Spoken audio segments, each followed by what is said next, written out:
We are down to the final third of the high school football season, and West Branch comes in 6-0 to homecoming week. And Matt Chinander filling in for our weekly preview, presented by EMS Detergent Services and Main Street Suites. And Matt, week number 6 last week up at the Doug Jackson Field, and we were completely wrong on the trains, but we were not completely wrong that it was a knockdown, drag-out football game, and Bears come away with a big victory. Yeah, it definitely was a knockdown kind of drag-out kind of game, but I think what really impressed me was West Branch really just played their game, went in there, took care of business, and came back home to West Branch.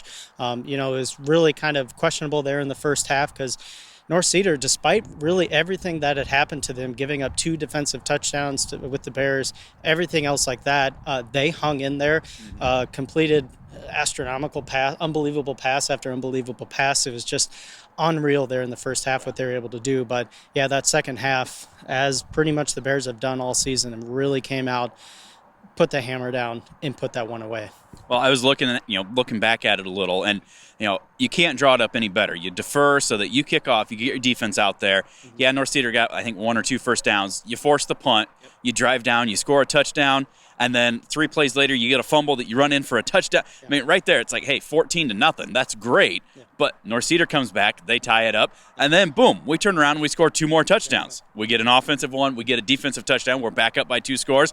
North Cedar drives down the field. It's like, holy cow, these guys aren't going away. But we stuck with it, we kept going, and made a couple of adjustments that really changed things in that second half so we could pull away for that 3-touchdown win. I think that flow of events really shows the type of maturity that we have on this team, and these guys are able to really have those highs, really have those lows. They were up by two touchdowns at 2 different points in the game, and North Cedar either came back to tie it or pull within 7.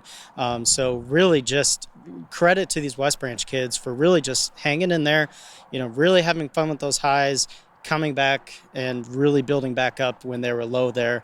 And yeah, second half adjustments, again, the story of this week. But yeah, a big credit to North Cedar there too. They're looking like a pretty good team who I think is going to probably contend for maybe that second spot in the district. Bellevue kind of came out and made a statement last Friday as well. So it's going to be a good battle there. So yeah, I'm looking forward to the rest of their season to see how they do.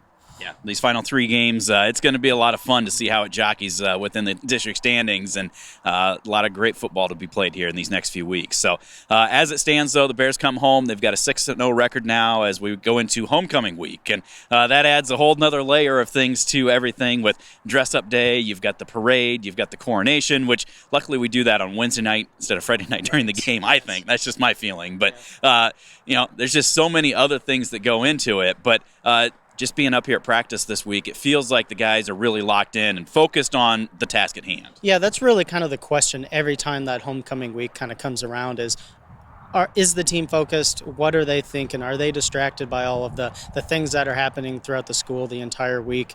And year after year after year, they prove that no, they're not distracted.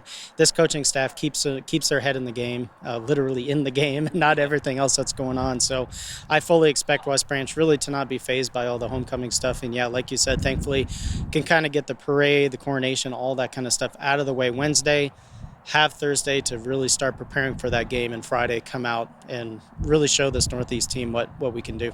Well, and speaking of Northeast, they come in 1 win on the season, 1 win last year, a couple years where they were winless. It's a program that has struggled, and they will admit it themselves. We talked with them last year when we were up there, but it's also, look at some of their scores.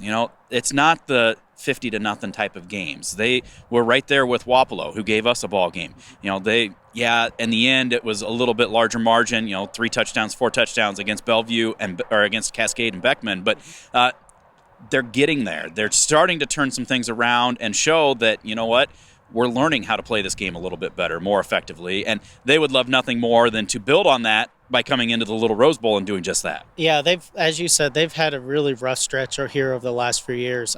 Before this season, the previous 3 seasons, a total of 4 wins. They're in the win column this year with a win over Alburnett, a Class A team. And yeah, they've had a really tough schedule so far through this first 6 weeks. You mentioned Beckman and Cascade, district foes. But even before district play started, they had a good Wilton team.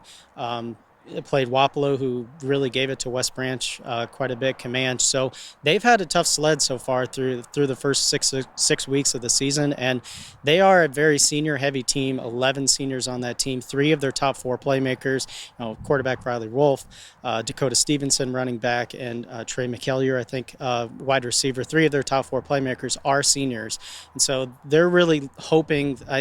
It's the kind of thing, like, if I was in their shoes, is they need, really, at 0-2 in the district so far, they need to win out the rest of the way to even have a shot at getting into the playoffs as a district champion. And it's all going to start Friday night in West Branch. And I think if I was in their shoes as seniors, and really we have not had much success over the last few years, this is the time to go. This is the game to go, to really see what they can make of with their last few games as with high school football. So it can be a hard place to come into Friday night at the Little Rose Bowl. But like you said, I think they'd be pretty obviously happy with the win. But if they can give West Branch any bit of a game at all, I think they'll be happy with that too. They've got nothing to lose, and that's something where the Bears really need to just buckle down and, like we've seen all year, stay focused, take care of the job at hand, whether it's offense, defense, or special teams, and just come out and do their job. Yeah, that was just something that I really wanted to see them do against North Cedar last week. We knew that it would be a tough game up there in Stanwood. They came out, just played their game, got it done, came home. I want them to do the same thing Friday night. All the homecoming stuff, which whether they're distracted or not, I don't know. Likely not, as we talked about, but just want them to go into the Little Rose Bowl, play their game, get it done in all 3 phases, and really use this as a starting point in the last third of the season here, and really start ramping up all 3 phases, playing perfectly in sync with each other as we head into week 7, 8, and 9, and then hopefully into the playoffs. It's going to be a chilly one out there, it sounds like, on Friday night. It is homecoming, though, so we hope everybody shows up. No fresh soft game. We'll have a 7 o'clock kickoff. If you cannot make it there, we'll have the Bearcast for you with the pregame starting at 6:30. Big thank you to Main Street Suites and EMS Detergent Services, our sponsors for our weekly preview coming up for week number 7. And thanks for joining us right here at westbranchfootball.com.